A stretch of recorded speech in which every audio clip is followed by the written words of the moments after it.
السلام علیکم ورحمۃ اللہ وبرکاتہ۔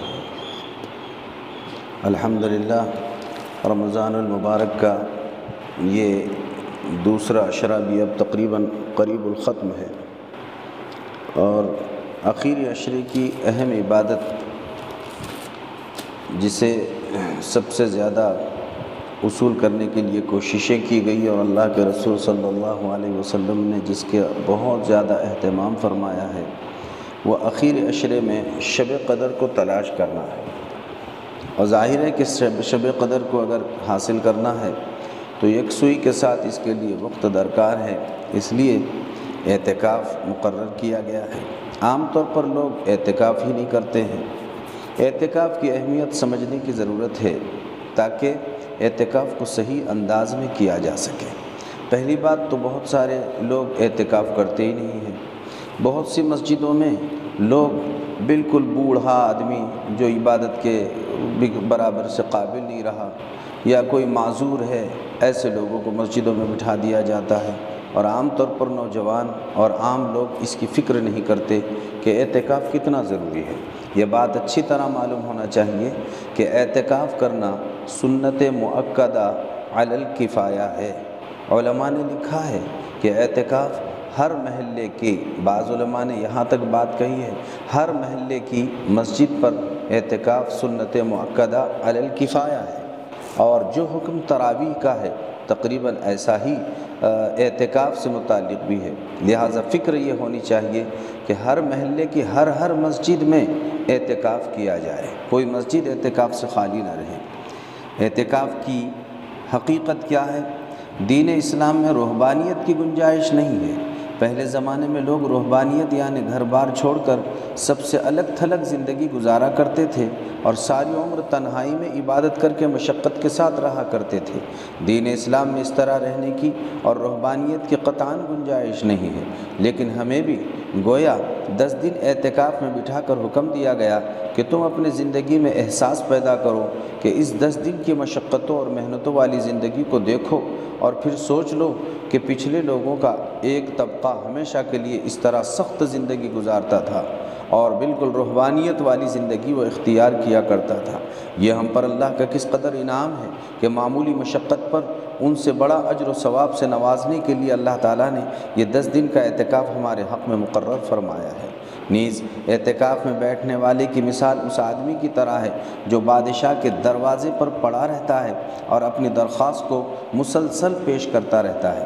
مسلم شریف کی ایک روایت میں ہے، حضرت عائشہ صدیقہ رضی اللہ تعالیٰ عنہ فرماتی ہے، رسول اللہ صلی اللہ علیہ وسلم اپنی وفات تک رمضان کے آخری عشرے کا اعتکاف فرماتے رہے۔ پھر آپ صلی اللہ علیہ وسلم کی وفات کے بعد آپ صلی اللہ علیہ وسلم کی ازواج مطہرات بھی اعتکاف فرماتی رہیں۔ دراصل اعتکاف یہ شب قدر کی تلاش کے لیے کیا جاتا ہے، کیونکہ شب قدر نہایت ہی عظیم اور بڑی اہمیت کی رات ہے۔ یہی وجہ ہے کہ رسول اللہ صلی اللہ علیہ وسلم ابتدا میں پہلے عشرے اور درمیانی عشرے میں بھی آپ نے اعتکاف کیا، لیکن جب آپ صلی اللہ علیہ وسلم کو شب قدر کے بارے میں علم ہو گیا کہ وہ آخری عشرے کی راتوں میں رہتی ہے، تو اس کے بعد سے نبی کریم صلی اللہ علیہ وسلم نے صرف آخری عشرے میں اعتکاف کرنا شروع فرمایا۔ معلوم ہوا اعتکاف رسمی طور پر نہیں بلکہ ایک عظیم سنت یقین کر کے ان راتوں میں بیدار رہ کر عبادتوں کے ذریعے ان راتوں کو حاصل کرنے کی فکر کرنا چاہیے۔ حدیث شریف میں اعتکاف کے نقد 2 فائدے بیان کیے گئے ہیں۔ ابن ماجہ کی روایت میں ہے، رسول اللہ صلی اللہ علیہ وسلم نے ارشاد فرمایا، اعتکاف کرنے والا گناہوں سے محفوظ رہتا ہے اور اس کے لیے نیکیاں اتنی ہی لکھی جاتی ہے جتنی کرنے والے کے لیے۔ واقعی اللہ کی رحمت بہانہ ڈھونڈتی ہے اور تھوڑی سی توجہ اور مانگ سے دھواں دار برستی ہے۔ معتکف کو چاہیے کہ وہ جب اعتکاف کا ارادہ کرے تو جس مسجد میں اسے اعتکاف کرنا ہے، مسجد میں اعتکاف کے لیے بیٹھنے سے پہلے مسجد کی شرعی حدود معلوم کرے۔ ہر مسجد میں 2 حصے ہوتے ہیں، ایک حصہ شرعی مسجد کا اور دوسرا حصہ احاطہ مسجد کا ہوتا ہے۔ شرعی مسجد وہ ہوتی ہے جس حصے کو متولی مسجد یا کمیٹی مسجد نے شرعی مسجد کی نیت کی ہو، جہاں 5 وقتہ نماز وغیرہ ادا کی جاتی ہے، اور احاطہ مسجد میں وضو خانہ، پانی پینے کی جگہیں، چپل جوتے اتارنے کی جگہیں وغیرہ، یہ باہر کا حصہ ہوتا ہے جسے احاطۂ مسجد کہا جاتا ہے۔ اس لیے معلوم کر لیا جائے کہ مسجد کے اوپر جانے کی جگہ شرعی مسجد میں ہے یا نہیں، اذان دینے کی جگہ وغیرہ یہ شرعی مسجد میں شامل ہے یا نہیں، متولیان سے امام صاحب کے ذریعے سے یہ ساری تفصیلات معلوم کر لینا چاہیے۔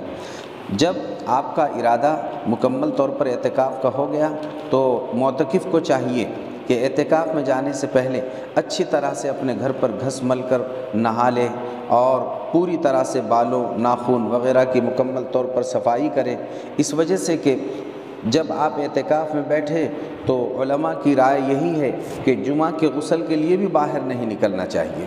البتہ اگر جمعہ کے غسل کی نکلنے کے لیے طبیعت چاہ ہی رہی ہے تو ایک صورت یہی ہے کہ آپ اپنی ضرورت وغیرہ کے لیے جب جائیں تو اتنی دیر میں جتنی دیر میں وضو کرتے ہیں جلدی سے آپ جو ہے غسل سے فارغ ہو جائیں اور مسجد پہنچ جائیں۔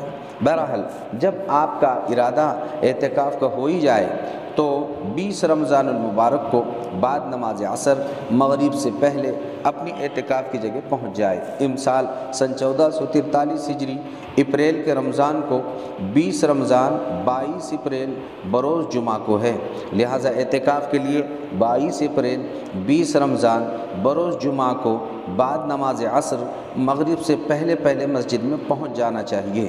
اگر کسی نے باہر افطار کر کے 20 رمضان کا افطار باہر کیا اور پھر مسجد میں پہنچ گیا تو ظاہر ہے کہ اس کا اعتکاف شروع نہیں ہوگا۔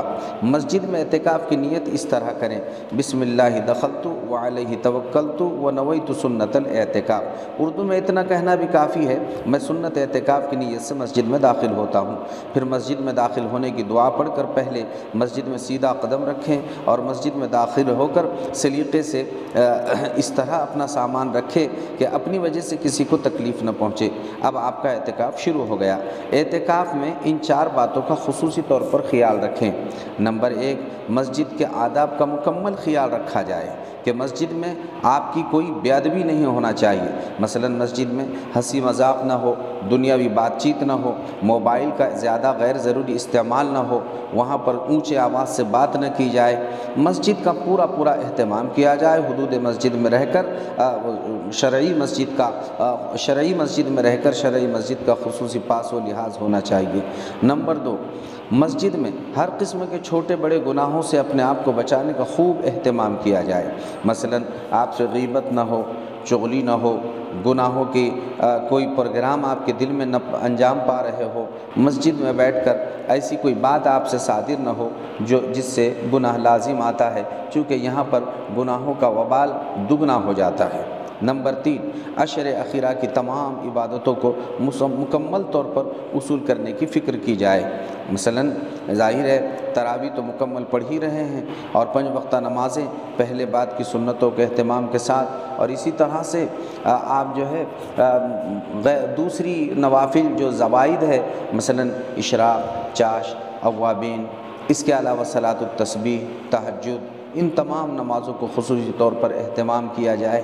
اسی کے ساتھ قرآن کریم کی تلاوت، اذکار کا اہتمام، دعاؤں کا اہتمام، ان تمام باتوں پر خصوصی طور پر دھیان دینا چاہیے۔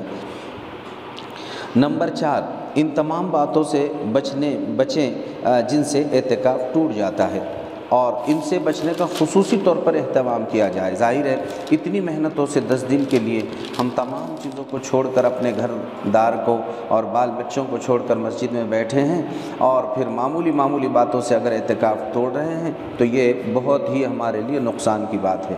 اعتکاف کو جن باتوں سے اعتکاف ٹوٹ جاتا ہے ان سے خصوصی طور پر بچنے کا اہتمام کرنا چاہیے۔ اعتکاف میں بیٹھنے کے بعد صرف 2 مقصد سے مسجد سے باہر نکل سکتے ہیں: شرعی ضرورت کے لیے یا طبعی ضرورت کے لیے۔ شرعی ضرورت، مثلا جہاں آپ اعتکاف میں بیٹھے وہاں جمعہ نہیں ہوتا تو جمعہ کی نماز کے لیے قریب کی کسی مسجد میں جا سکتے ہیں، اور غسل فرض ہو گیا تو غسل فرض کے لیے بھی آپ مسجد سے باہر نکل سکتے ہیں۔ وضو آپ کو نہیں ہے اور آپ کو قرآن کریم کی تلاوت کرنی ہے یا نماز کا وقت ہو گیا تو ایسے مقصد کے لیے بھی آپ وضو کرنے کے لیے باہر نکل سکتے ہیں۔ باقی صرف محض ذکر کی وجہ سے، ذکر کے لیے وضو کرنے کے لیے، یا وضو ہے پھر بھی ڈبل وضو بنانے کے لیے آپ مسجد سے باہر نہیں نکل سکتے۔ اس کا خصوصی طور پر خیال کرنا چاہیے۔ نمبر 2، طبعی ضرورت کے لیے آپ باہر نکل سکتے ہیں، مثلا پیشاب اور استنجا کے لیے آپ کو کوئی کھانا لا کر دینے والا نہیں ہے اور آپ اس مقصد کے لیے مجبور ہیں کہ آپ کا کھانا خود ہی لائیں، تو آپ اس طبعی ضرورت کے لیے کھانا لانے کے لیے بھی جا سکتے ہیں۔ رہا مسئلہ تمباکو کھانے کے لیے یا بیڑی پینے کے لیے مسجد سے باہر نہیں نکلا جا سکتا۔ اگر ایسی ضرورت پیش آ رہی ہے تو آپ جب پیشاب وغیرہ کے لیے باہر نکلیں تو اتنی دیر میں ہی آپ اس پر جو ہے اکتفا کر لیں، محض اس مقصد کے لیے باہر نہیں نکلنا چاہیے۔ شرعی اور طبعی ضرورت کے علاوہ آپ ایک لمحے کے لیے بھی جان بوجھ کر یا بھول کر مسجد سے باہر نکل جائیں تو آپ کا اعتکاف ٹوٹ جائے گا، لہٰذا ان باتوں کا خصوصی طور پر خیال کرنا چاہیے۔ عورتوں کے لیے بھی اعتکاف کے وہی احکامات ہیں جو اوپر مردوں کے لیے بیان کیے گئے ہیں۔ عورتوں کے لیے تو مزید سہولت ہے کہ وہ اپنے گھر میں ہی اپنے گھر کے جس کمرے میں چاہیں وہ اپنے ایک کمرے کو مختص کر لیں۔ مثلا آپ کے گھر میں 3 کمرے ہیں، ایک آپ کا کچن روم ہے، بیڈ روم ہے اور ایک ہال ہے، تو آپ مثال کے طور پہ آپ کے بیڈ روم میں ہی اعتکاف کی نیت کرنا چاہتے ہیں تو کر سکتے ہیں۔ پلنگ پر بیٹھ کر بھی اعتکاف کیا جا سکتا ہے، بس گویا آپ کا پلنگ یہ آپ کے لیے مختص ہو گیا، آپ اسی پر جو ہے اپنی تمام ضروریات پوری کرتے رہیں، تلاوت اسی پر کریں، ذکر اسی پر کریں اور آپ جو ہے آرام وہیں کریں، آپ کی تمام مشاغل وہاں پر ہوں۔ نماز پڑھنے کے لیے البتہ نماز کے بقدر مصلی آپ باہر پیچھے بچھا سکتے ہیں یا پھر آپ نیچے ہی بیٹھے، جیسے بھی بہرحال گھر میں آپ جہاں چاہیں اپنی ایک جگہ مختص کریں اور اتنی ہی جگہ مکمل طور پر پورے عشرے میں وہیں رہے اور وہی احکامات اتنی جگہ کے لیے رہیں گے جو مسجد کے ہوا کرتے ہیں، لہٰذا مستورات اپنی ترتیب مضبوط بنا لیں اور مذکورہ باتوں کا خیال کر کے سنت اعتکاف ادا کرنے کی فکر کریں۔ اعتکاف میں جب آپ بیٹھیں تو اعتکاف جو ہے 20 رمضان کی عصر کے بعد سورج غروب ہونے سے پہلے اعتکاف میں بیٹھیں گے اور چاند دیکھ کر جب آپ کو نظر آئے کہ عید کا چاند اب نظر آ رہا ہے یا عید کے چاند کی خبر مشہور ہو گئی ہے اور اطلاع آپ کو مل گئی ہے کہ اب چاند نظر آ چکا ہے، تو چاند دیکھ کر ہی آپ اپنی جگہ چھوڑیں گے، اس سے پہلے آپ جو ہے اس جگہ کے چھوڑنے کے مجاز نہیں ہوں گے۔ انہی باتوں کے ساتھ ساتھ آپ کے لیے معتکفین حضرات کے لیے ایک اعتکاف کا معمولات بیان کیے جاتے ہیں، چونکہ اعتکاف اللہ تعالی شانہ کو راضی کرنے اور اس سے محبت کرنے کا بہترین ذریعہ ہے، بلکہ اعتکاف کرنے والے کی مثال ہی ایسی ہے جو اللہ کے در پر آ پڑا ہو اور یہ کہہ رہا ہو کہ جب تک آپ میری مغفرت نہیں فرمائیں گے میں یہاں سے نہیں ٹلوں گا۔ اعتکاف کا مقصد چونکہ دوسری تمام چیزوں سے کنارہ کش ہو کر اللہ تعالیٰ ہی کی یاد کی طرف اپنے آپ کو لگانا ہے، لہٰذا اعتکاف کے دوران غیر ضروری تمام باتوں سے بچنا چاہیے اور جس قدر وقت ملے نماز پڑھے، تلاوت کرے، ذکر و تسبیح اور سیکھنے سکھانے میں اپنے وقت کو مستقل طور پر مصروف رکھنا چاہیے۔ البتہ بعض عبادات وہ ہیں جن کو ادا کرنے سے اعتکاف زیادہ آسان ہو جاتا ہے۔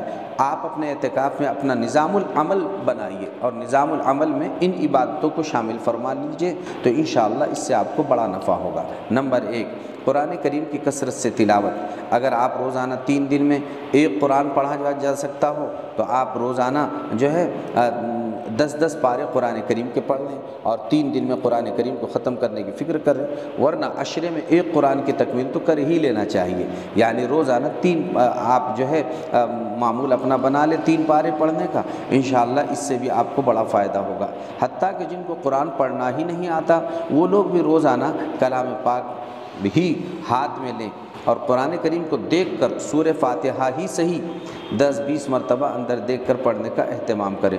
نمبر 2، ذکر اللہ کی کثرت۔ ذکر اللہ کی کثرت میں کلمہ طیبہ آپ پڑھیں، چوتھا کلمہ استغفار، درود شریف کا معمول بنا لیا جائے اور جو ہے صبح کی 3 تسبیحات، شام کی 3 تسبیحات، 3 تسبیح صبح کی سبحان اللہ والحمدللہ ولا الہ الا اللہ واللہ اکبر، یہ آپ 10 مرتبہ پڑھ لیجیے، 100 مرتبہ پڑھ لیجیے، درود پاک 100 مرتبہ پڑھ لیجیے، استغفر اللہ 100 مرتبہ پڑھ لیجیے، یہ صبح کی 3 تسبیح ہوئی۔ اسی طرح شام کی تسبیح اور اس کے علاوہ ہزاروں مرتبہ آپ لا الہ الا اللہ، لا الہ الا اللہ، استغفر اللہ پڑھنے کا معمول بنا لیجیے۔ اسی طرح پیارے رسول صلی اللہ علیہ وسلم وسلم پر درود پاک کا خصوصی طور پر اہتمام کیجیے۔ روزانہ ہو سکے تو آپ اپنا معمول بنائیے 3000 مرتبہ درود پاک پڑھنے کا۔ آپ 3000 سے 10,000 مرتبہ تک درود پاک پڑھ لیں۔ درود پاک میں سب سے افضل درود ابراہیم ہے جو نماز میں پڑھا جاتا ہے، اور اگر آپ کی بشاشت کسی اور درود شریف میں ہے تو وہ پڑھ لیجئے۔ سب سے چھوٹا درود شریف صلی اللہ علیہ وسلم ہے۔ اسی طرح نمبر 3، دعا مانگنے کا خصوصی طور پر اہتمام کیا جائے اور گھنٹوں اللہ کے دربار میں رو رو کر دعائیں مانگی جائے۔ آپ اہتمام سے مغرب سے پہلے آدھا گھنٹہ اور تہجد میں آدھا گھنٹہ، اس طرح 24 گھنٹوں میں 1 گھنٹہ دعاؤں کا اہتمام کرنا چاہیے۔ نمازوں میں قضاء عمری، زندگی بھر میں بے شمار نماز قضا ذمے میں باقی رہتی ہے۔ خالی اوقات میں جب بھی موقع ملے اور نمازوں سے پہلے اور فرض نمازوں کے بعد آپ اپنی پچھلی زندگی کی قضا نمازیں پڑھ کر لیں، اور اس طرح نیت کر لیں، مثلا اے اللہ پچھلی زندگی میں جب بھی مثلا میری فجر کی نماز قضا ہوئی ہے میں وہ آج ادا کرتا ہوں، جب بھی پچھلے زندگی میں میری ظہر کی نماز قضا ہوئی وہ میں آج ادا کرتا ہوں۔ اس طرح ہر نماز میں واجب الوتر کی بھی قضا پڑھ لیں۔ حسب ذیل نوافل کا اہتمام کرنا اعتکاف کے حسن کو مزید دو بالا کرے گا، لہٰذا اس کو بھی آپ سن لیجئے۔ مثلا خاص طور پر تہجد کی نماز، تہجد کی نماز کو نفل نمازوں میں سب سے زیادہ اہمیت حاصل ہے۔ افضل یہ ہے کہ نماز تہجد رات کے آخری حصے میں صبح صادق سے پہلے 2 رکعت سے پڑھی جائے۔ حضور اکرم صلی اللہ علیہ وسلم اکثر تہجد کی 8 رکعتیں پڑھا کرتے تھے، لہٰذا آپ بھی اہتمام کیجیے اور اس کو پڑھنے کی فکر فرمائیے۔ اسی طرح سے صلاۃ التسبیح، حدیث میں اس کی بہت فضیلت آئی ہے۔ ابو داؤد شریف کی روایت میں ہے لو کنت اعظم اہل الارض ذنبا غفر لك بذلك، کہ تم اگر بالفرض دنیا کے سب سے بڑے گناہ گار ہوں گے تو بھی اس کی برکت سے اللہ تعالیٰ تمہاری مغفرت فرما دے گا، لہٰذا اس کا اہتمام کریں۔ صلاۃ التسبیح کا اس طرح سے طریقہ یہ ہے، میں 4 رکعت صلاۃ التسبیح پڑھتا ہوں، پھر تکبیر کہہ کر ہاتھ باندھ لیں اور سبحانک اللہم پوری پڑھ کر اعوذ باللہ اور بسم اللہ پڑھ کر الحمد شریف مکمل پڑھ کر ضم صورت کریں، اور ضم صورت کے بعد کھڑے کھڑے ہی 15 مرتبہ سبحان اللہ والحمد للہ ولا الہ الا اللہ واللہ اکبر پڑھے، پھر رکوع کرے اور رکوع میں بھی یہی کلمہ سبحان ربی العظیم 3 مرتبہ پڑھنے کے بعد 10 دفعہ پڑھے، پھر رکوع سے اٹھ کر قومے میں بھی 10 دفعہ پڑھے، پھر سجدے میں چلے جائے اور سجدے کی تسبیح پڑھ کر 10 دفعہ یہی تیسرا کلمہ پڑھ لیں، پھر سجدے سے اٹھ کر جلسے میں یہی کلمہ 10 دفعہ پڑھے، پھر دوسرے سجدے میں بھی تسبیح کے بعد یہی کلمہ 10 دفعہ پڑھے، پھر دوسرے سجدے کے بعد بھی کھڑے ہونے سے پہلے بیٹھ کر اللہ اکبر کہہ کر یہی کلمہ 10 دفعہ پڑھے، پھر کھڑا ہو اور بقیہ رکعتیں بھی اسی ترتیب سے اسی طرح پڑھے، تو یہ کلمہ ہر رکعت میں 75 مرتبہ ہوگا۔ اس کا بڑا فائدہ ہے، پڑھنے کا اہتمام کریں۔ اشراق کی نماز پڑھیں، اشراق کی نماز 2 رکعت سے 4 رکعت پڑھی جائے۔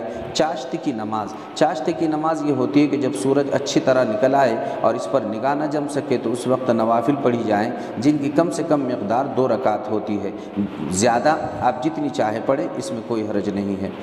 مغرب کے فرض نماز کی سنتوں کے بعد جو نوافل پڑھی جاتی ہیں انہیں اوابین کہتے ہیں، ان کی کم از کم تعداد 6 رکعت ہے اور زیادہ سے زیادہ 20 رکعت ہے، آپ جتنا مناسب ہو وہ پڑھنے کا اہتمام کریں۔ اسی طرح نماز توبہ، تحیۃ المسجد، حدیث شریف میں ہے جو مسلمان جب بھی اچھی طرح وضو کرے اور وضو کے بعد حضور قلب کے ساتھ 2 رکعت نفل پڑھے تو اس کے لیے جنت واجب ہو جاتی ہے۔ اسی طرح تحیۃ المسجد، بخاری شریف کی روایت ہے، رسول اللہ صلی اللہ علیہ وسلم نے ارشاد فرمایا جب تم میں سے کوئی مسجد میں آئے تو اس کو چاہیے کہ بیٹھنے سے پہلے 2 رکعت پڑھے، لہٰذا اس کو پڑھنے کا اہتمام کریں۔ اسی طرح صلاۃ الحاجت 2 رکعت پڑھ کر آپ اس کا اہتمام کریں، انشاءاللہ اس سے آپ کا اعتکاف بہت زیادہ اللہ کے پاس مقبول ہوگا۔ آپ کے اعتکاف کی مقبول دعاؤں میں آپ اس سیاہ کار محمد عارف کو ضرور یاد فرمائیں کہ یہ خطا کار آپ کی دعاؤں کا بے حد محتاج ہے۔ اللہ تعالیٰ سب کو سنت مؤکدہ اعتکاف ادا کرنے کی توفیق عطا فرمائیں۔ وآخر دعوانا ان الحمد للہ رب العالمین۔